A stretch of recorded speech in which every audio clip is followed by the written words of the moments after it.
ça y est, j'ai fini l'école. Je m'appelle Théo, j'ai 23 ans et j'ai terminé l'école. Ça fait trop bizarre à dire parce que en fait j'ai connu que ça toute ma vie, et là pour la première fois, c'est fini. Je repars à zéro dans une nouvelle vie, et honnêtement, je suis effrayé.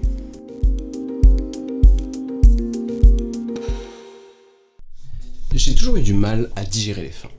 Que ce soit la fin d'une série, la fin d'un livre ou la fin d'une partie de jeu. Et ça, je suis sûr que c'est un sentiment que vous avez tous déjà vécu. Quand on regarde le dernier épisode de la dernière saison d'une série qu'on adore, on ressent un mélange de nostalgie et de tristesse. Ça, c'est un sentiment que j'ai pour absolument tout. Ça, c'est la série télé Chuck. Si vous regardiez NT1 dans les années 2010, vous avez forcément déjà vu un épisode. Dans cette série, on suit Chuck. C'est un mec ordinaire qui travaille dans une boutique d'électroménager, un genre de Fnac à l'américaine, et un jour, il reçoit un email codé qui contient une base de données appelée l'Inter-Secret. C'est une base de données qui contient tous les secrets de la CIA et de la NSA réunis. Grâce à une série d'événements un peu improbables, Chuck se retrouve avec l'Inter-Secret dans sa tête et est confronté à des situations complètement dingues. Et pour le protéger, le gouvernement envoie 2 agents, Sarah Walker et John Casey, pour le surveiller. Au fil des saisons, Chuck doit apprendre à contrôler les informations stockées dans sa tête, tout en aidant le gouvernement dans des missions d'espionnage très dangereuses. Et tout ça dans le dos de son entourage. L'un des principaux thèmes de la série, c'est le pouvoir des souvenirs. Au cours de la série, Chuck a plein de flashs qui lui permettent de se souvenir des détails importants qu'il a dans sa tête, grâce, entre autres, à l'Inter-Secret. Ces souvenirs sont souvent la clé pour résoudre des missions de la CIA. Et une histoire d'amour intense et profonde s'installe entre Chuck et Sarah. Une histoire d'amour terriblement belle, et qui va durer jusqu'à la fin de la série. Et cette série, qui est excellente au passage, je l'ai regardée pendant plusieurs mois. Dès le premier épisode, je savais que j'étais en train de voir quelque chose de très spécial. J'ai regardé les 89 épisodes d'une traite.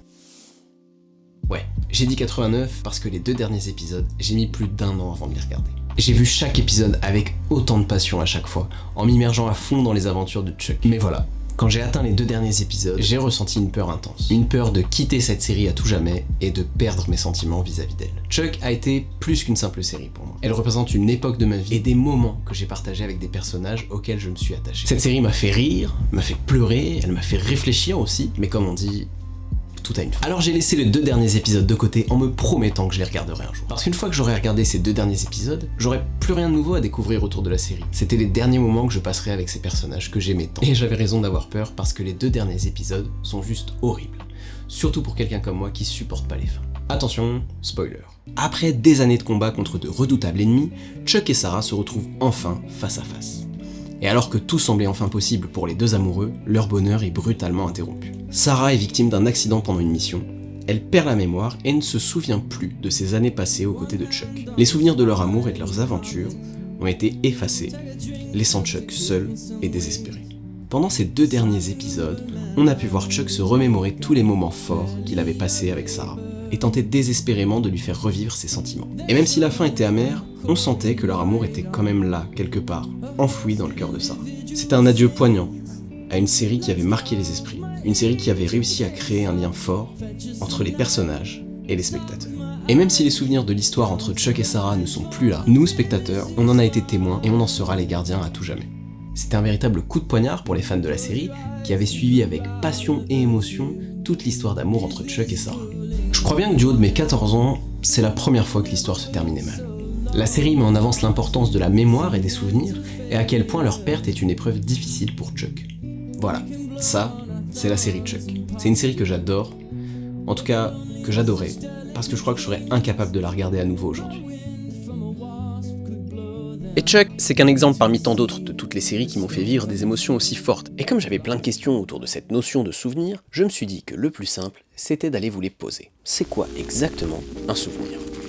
Je m'appelle Madeline et j'ai 10 ans. Je m'appelle David, j'ai 33 ans. Je suis Pascal et j'ai 62 ans. Je m'appelle Clément Alain. Je m'appelle Aurélie et j'ai 39 ans. Je m'appelle Tristan et j'ai 13 ans. C'est un petit peu compliqué à définir. Pour moi, un souvenir, c'est quelque chose de passé qu'on a vécu. C'est un moment de vie, un instant en fait qu'on capture dans sa tête, qu'on capture avec des photos, avec des vidéos. Alors pour moi, un souvenir, c'est un moment ou un événement passé. Un sentiment en fait, je le considère comme ça, qu'il soit positif ou négatif. Qui nous a marqué aussi bien positivement que négativement. Des images qui défilent. C'est un événement passé et qui me concerne, du coup. Mais au fond, pourquoi c'est aussi important les souvenirs? Puis d'ailleurs, est-ce que c'est vraiment important? Ah, c'est important, oui, c'est important. Parce que ça te rappelle toute une enfance. Ça te rappelle toute une époque. J'ai perdu malheureusement beaucoup d'amis proches et tout. Pour moi, ça fait un peu partie d'un devoir de mémoire, ne pas oublier mes amis disparus ou ma famille. Oui, je pense. C'est bien d'avoir des souvenirs quand même pour expliquer, comme on disait avant. Si on n'a plus de souvenirs, on sera triste, on oubliera beaucoup de choses. Les souvenirs, bien sûr que c'est super important. Je pense que ça fait partie, mais intégrante de notre personnalité en fait. C'est ce qui forge notre personne. Donc oui, les souvenirs, c'est... de toute façon, on n'est personne sans souvenirs. Ouais, c'est ça en fait. Les souvenirs, c'est le cœur de l'expérience humaine. Ils nous permettent de nous remémorer des moments forts de notre histoire, se remémorer notre passé et construire notre identité personnelle. Pourtant, les souvenirs sont des entités très fragiles et qui peuvent se détériorer avec le temps. Est-ce que tu penses qu'un souvenir, ça peut disparaître avec le temps? Oui. Par exemple, l'année prochaine, j'aurais oublié des souvenirs que j'avais cette année. Oui, plus on vieillit, plus on oublie des souvenirs. Si on fait pareil avec le film Coco, je trouve que l'image est belle dans ce film. Le fait de se dire que oui, que tu disparais vraiment quand plus personne ne pense à toi. Mais je pense qu'on en a tellement des souvenirs, même des choses qui nous tenaient à cœur quand on était enfant, qu'on oublie. Oui, bien sûr, il y a plein de souvenirs qui partent. Et puis avec les années, bien sûr que tu oublies, tu oublies même des personnes. Ouais. C'est pour ça que c'est important de préserver ces vieilles cassettes ou ces vieilles photos avant qu'elles se détériorent. Et ça, c'est particulièrement vrai pour les films de famille qui peuvent s'abîmer très rapidement s'ils ne sont pas stockés correctement. Et puis c'est important de savoir d'où on vient, de savoir quelle est sa famille, quelle est son histoire. La numérisation permet de conserver pour toujours ces souvenirs et de les transmettre aux générations suivantes. Et quels souvenirs t'aimerais laisser à la génération suivante? Ça c'est compliqué du coup. C'est compliqué de penser maintenant aux souvenirs qu'on voudrait laisser à la génération suivante. Je note tout, j'ai mes dossiers dans l'ordinateur, sauvegardés. Et ça, j'aimerais vraiment que ça se transmette comme on transmettait les albums photos avant, parce que c'est ce qui permet aux enfants de se souvenir des arrière-grands-parents qui sont plus là, ou même de les découvrir. Ce qui s'est passé, le Covid, la guerre en Ukraine, toutes les petites choses qu'on a connues. Bah oui, je sais pas si vous êtes au courant, mais avant d'avoir des smartphones dans nos poches qui nous permettent de filmer tout ce qu'on veut en quantité illimitée, on utilisait des caméras, des caméscopes, avec des pellicules à l'intérieur. Puis en vrai, le principal problème que je trouve au support physique, c'est qu'il faut tout un tas de machines spéciales et propres à chaque équipement. Un magnéto pour les cassettes, un projecteur pour les bobines Super 8, un autre projecteur pour les diapositives, enfin bref, ça peut vite devenir un enfer de vouloir se faire des soirées souvenirs devant la télé. D'où l'idée de vouloir tout numériser. Gain de temps, gain d'espace et surtout accessibilité des souvenirs. Et une de mes pires angoisses, c'est qu'il y a un incendie chez moi. Ça voudrait dire que je dois dire adieu à tous mes souvenirs comme ça? Alors ok, pour la plupart ils sont gravés dans ma tête, mais pas tous. Et puis c'est toujours plaisant de revoir des vieilles vidéos et photos de soi quand on était enfant. Alors maintenant, si un incendie venait arriver chez moi, je veux juste pouvoir attraper mon disque dur avec toutes mes photos et m'enfuir. Au cinéma, les souvenirs ont une importance capitale. Les films sont capables de capturer des moments qui ne se produisent qu'une fois dans une vie, et de les conserver pour les générations à venir, à tout jamais. Les films de famille, par exemple, c'est un témoignage précieux de notre histoire personnelle. Et c'est un moyen aussi de partager nos souvenirs avec nos proches. C'est pour ça que préserver nos souvenirs, c'est un acte important. Pas juste pour nous-mêmes, mais aussi pour les générations futures. Ça nous permet de nous rappeler qui on est, d'où on vient et ce qu'on a vécu. Ce sont les fragments de notre vie qui nous ont formés, façonnés et qui ont influencé nos choix et nos décisions. Ça permet de ne pas refaire les mêmes erreurs. Par exemple, si on est triste, on va avoir pas des souvenirs heureux. On va plutôt avoir des souvenirs tristes. Si on est heureux, on va pas avoir des souvenirs tristes. Ça dépend selon notre humeur. Ça caractérise quelqu'un, les souvenirs, c'est lié à l'expérience, c'est lié à ce qu'on a vécu. Ça forge qui on est, ça forge le futur, ça forge nos réactions au présent aussi. Ça impacte qui on est, ça impacte nos choix de vie aussi, je pense. Moi, je pense que notre caractère, ça dépend des souvenirs que tu as. Tu vois, l'enfance que tu as pu avoir fait forcément de toi l'adulte que tu es. On est rempli de vieux souvenirs et de moments qui vont nous marquer à vie. Et c'est ça qui est beau avec les souvenirs, c'est que chacun a son souvenir qui lui est cher. Mon souvenir le plus cher, c'est quand on a été chercher ma chienne. On a pris la voiture 2 heures pour aller la chercher et on a été la chercher dans un élevage et voilà. Ça a changé notre vie. J'étais contente parce que c'est moi qui voulais un chien depuis pas longtemps. Ils avaient toujours dit non et là on en avait eu un pour la première fois. Une fois je suis tombé, j'avais genre 7-8 ans, je suis tombé sur sur un grattoir à chaussures avant d'aller à la garderie le matin à l'école. Je me suis ouvert ici juste en dessous et j'étais recousu à l'hôpital sans anesthésie et voilà, c'est un souvenir qui m'a marqué. 1969, le premier pas de l'homme sur la Lune. Et je me souviens avec mes parents, il était tard, mon père nous avait réveillés et tout, on était sur la terrasse et on regardait la Lune en espérant voir les hommes qui marchaient sur la Lune, quoi. Et ça m'a marqué, ça m'a vraiment marqué. J'en ai plusieurs en fait. Je pense que comme beaucoup de personnes, je vais citer mon mariage. Au moment de notre mariage avec Justine, le moment où on est sorti de la mairie avec toute la famille qui était devant nous, réunis, les amis, la famille, vraiment tout notre entourage, c'est un sentiment que je garde et qui seulement m'a apporté beaucoup de joie, qui m'en apporte toujours quand j'y repense. Les vacances à la mer tous les ans avec mes parents, la naissance des enfants aussi. Alors pas l'accouchement, mais la naissance, c'est vraiment des moments tellement forts que bien sûr ça fait partie des très beaux souvenirs. La naissance de ma fille, j'ai toujours rêvé d'avoir un enfant. C'est venu plus tôt qu'on ne le pensait avec ma femme, mais pour moi c'était un aboutissement, quoi.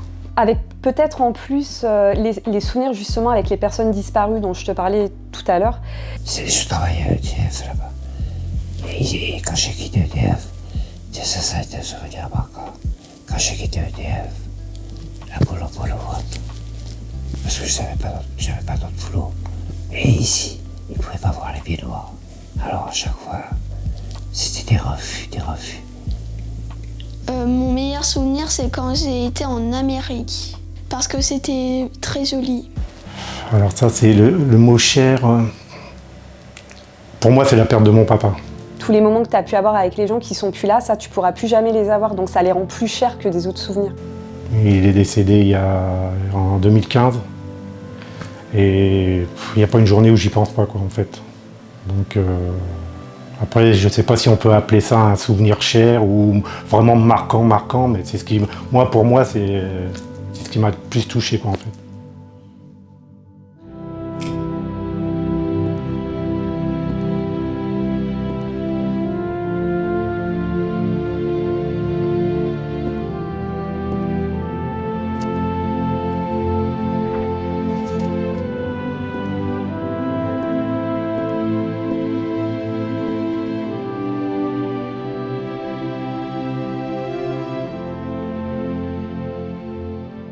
Dans mon grenier, j'ai beaucoup de vieux souvenirs, que ça soit sur des cassettes, sur des pellicules ou même sur des diapositives. Et avec ma famille, on a souvent eu envie de faire des vieilles soirées souvenirs.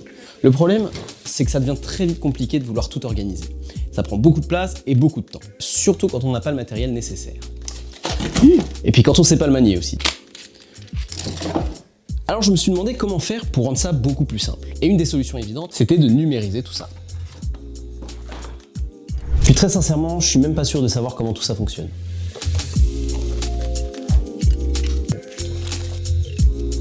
Bon, le plus simple, c'est que je vous fasse déjà un petit débrief sur tous les supports physiques qui existent. À partir des années 65, c'était la pellicule qu'on utilisait. Le format Super 8 était destiné aux amateurs, facile à introduire dans la caméra et à exploiter ensuite. 1976, c'est au tour des VHS de faire leur arrivée dans le grand public. C'était le format le plus populaire des années 80 aux années 2000. C'était un des systèmes les plus accessibles pour le grand public. Ensuite, Sony a introduit les formats Vidéo 8 et HI8 dans les années 80. La principale différence entre les deux, c'est la qualité d'image. Le Vidéo 8, c'était de la qualité standard, alors que le HI8 proposait une meilleure qualité d'image et un meilleur enregistrement son. L'ère moderne a vu l'arrivée des DVD en 1995, une excellente qualité d'image et de son, des fonctionnalités supplémentaires comme les menus interactifs et les pistes audio, qui sera remplacé plus tard par le Blu-ray. Et tout ça, c'est juste en vidéo. Pour faire simple, on va différencier 3 grandes catégories. Les pellicules, les cassettes et les DVD. Aujourd'hui, on va se concentrer sur les cassettes Vidéo 8 et HI8. Parce que c'est ce que j'ai en plus grand nombre, et surtout c'est là-dessus que sont stockées toutes les vidéos de mon enfance. Première étape, trouver une caméra. On en avait une avant, mais impossible de remettre la main dessus. Bon, un peu relou parce que ça retarde toute la démarche, mais c'est pas grave. J'ai d'abord essayé d'en trouver en brocante, mais pas possible. Et puis c'est plus tellement la saison. Donc on se rabattit sur internet. Ok, alors là, surprise, ça coûte une blinde. 100 €, 200 €, ok. Bon, à ce stade, je suis super découragé par les prix des caméras, mais j'ai vraiment besoin d'en trouver une. Et là, incroyable, un caméscope qui lit les cassettes HI8. On peut plus filmer avec, mais on peut quand même lire les cassettes. Honnêtement, c'est tout ce qu'il me faut, et pour 60 €, je trouverais pas mieux. Allez, on prend rendez-vous, et on récupère la machine. Et voilà, plus qu'à tester. Par chance, j'avais déjà commandé un petit boîtier adaptateur HDMI AV il y a quelques mois. Mais si, AV, les câbles jaunes, rouges et blancs là qu'on branchait sur les anciennes télés. Bon, pour vous expliquer un petit peu, voilà les différents branchements qu'on va faire.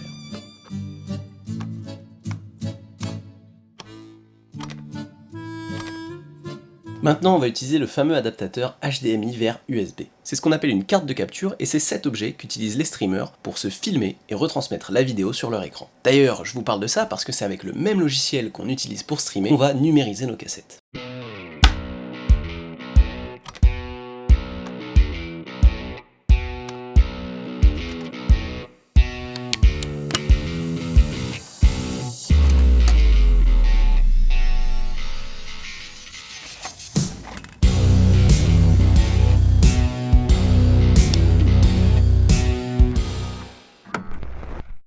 Ok, génial, on peut lire le flux vidéo sur un écran. Je numérise les premières cassettes et puis je passe au H8. Oh non. Vous voyez les trucs noirs là?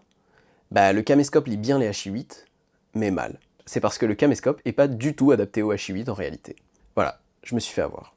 Bon, c'était il y a quelques mois, je vais regarder sur Paris s'il y a des nouveaux caméscopes en vente. Oh punaise, génial. Bon, d'après l'annonce, il faut s'y reprendre à plusieurs fois pour que la cassette fonctionne. Et si c'est que ça, franchement, j'y vais. Et pour 50 €, je trouverais pas mieux.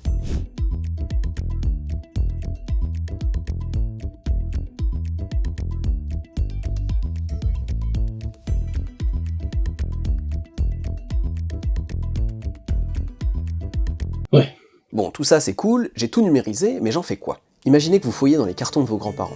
Vous retrouvez des vieilles photos. Mais comme ils sont plus là pour vous les décrire, impossible de savoir qui est sur ces photos. Et voilà un souvenir envolé bêtement parce que personne ne l'a trié ou renommé. Bah c'est pareil ici.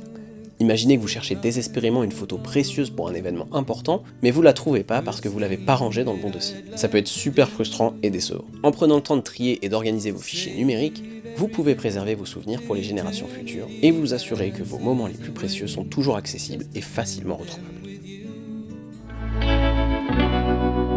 En tout cas, peu importe nos souvenirs, c'est important parfois de se poser et de se demander qu'est-ce qui me rend heureux en ce moment. Ça va de la petite broutille du type le beau temps en ce moment, le livre que je suis en train de lire, les promenades avec ma chienne, comme des choses plus sérieuses, le fait que tout le monde autour de moi soit en bonne santé, de ne pas avoir de réels problèmes, donc voilà, de mener une petite vie tranquille, ça me rend heureuse. C'est maintenant les petits enfants, tout ça. C'est ma chienne qui me rend heureuse parce que je m'amuse avec elle et je l'aime bien. De voir ma fille, mes petits-enfants, et que tout le monde soit en bonne santé en fait.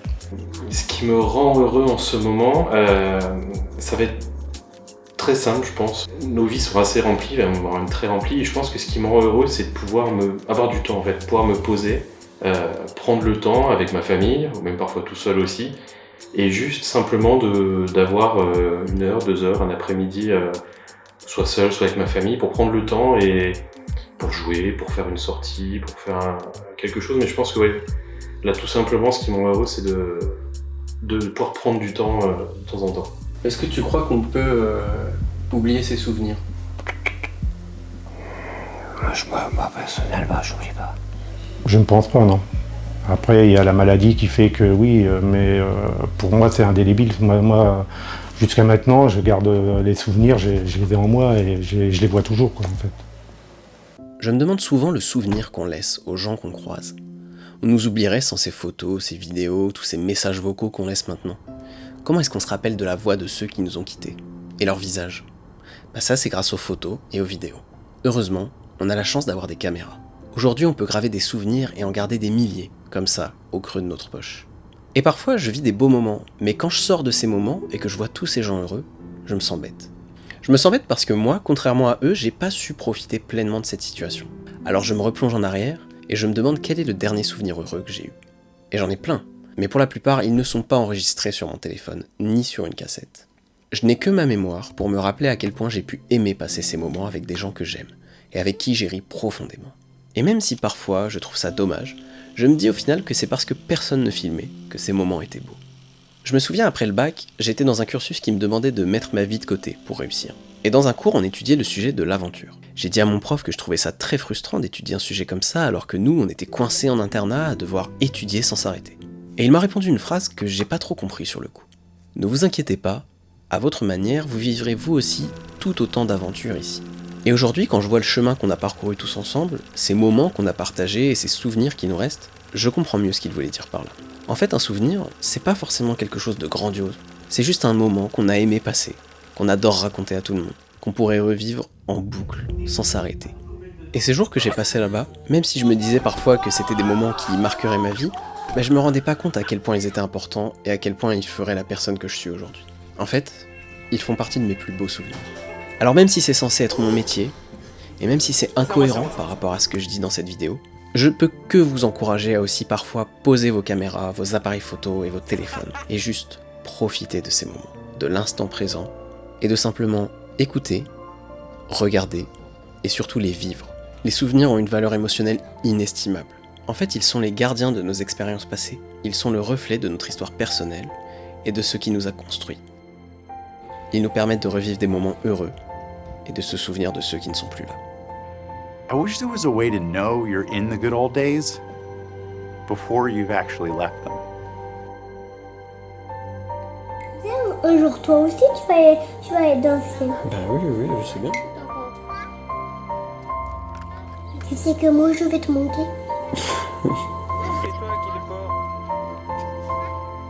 Je crois qu'on va aller sur le même nuage. Oh, le petit pot. J'espère. J'ai gagné, maman. Super.